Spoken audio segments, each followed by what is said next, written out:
Welcome to Frozen G Coins, a place for us to learn about numismatic coins and precious metals. Finally got my hands on something I purchased in July.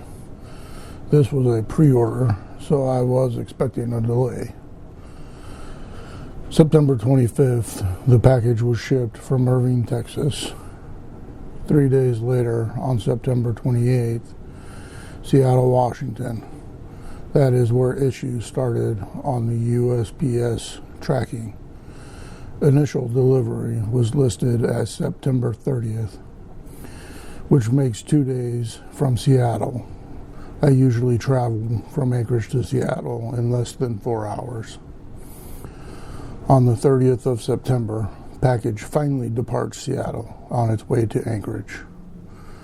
September 5th, 5 days later, finally arrives in Anchorage. Package delivered on September 7th. All the while in transit, worry hits. Is the package actually coming?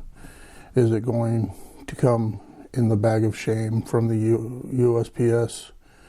Is the piece still in the package?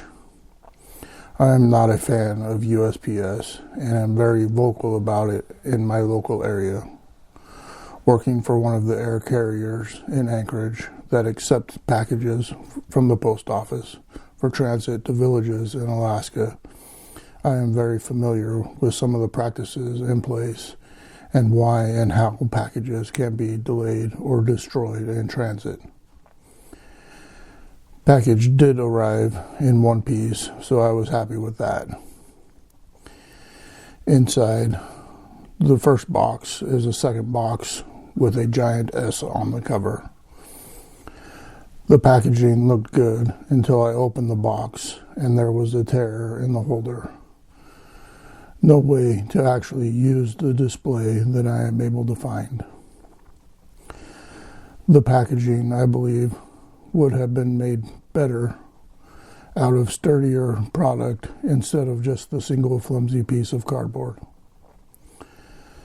The Superman medal inside is the real piece that we need to look at anyways. 2.5 ounces of Superman flying over a farm field, liberty over his head, and sun rising in the background. Date is on the bottom. A very high relief of Superman coming out of the metal is very cool. I believe this piece would have been made better if Superman was flying over Metropolis with the Daily Planet in the background.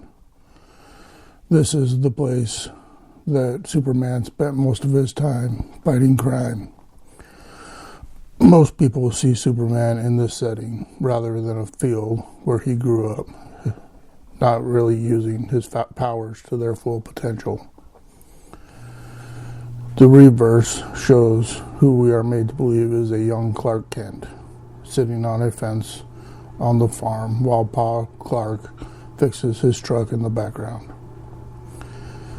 Superman over the top and hope and strength on the bottom. Why two different farm fields to portray the Man of Steel, crime fighter from Metropolis? That is my biggest critique of this piece. Still a very nice, unique piece with a hefty weight of 2.5 ounces of silver. It could still be a nice collector piece, and hopefully, if I ever needed to sell, it would command a premium since the United States Mints charged a hefty premium.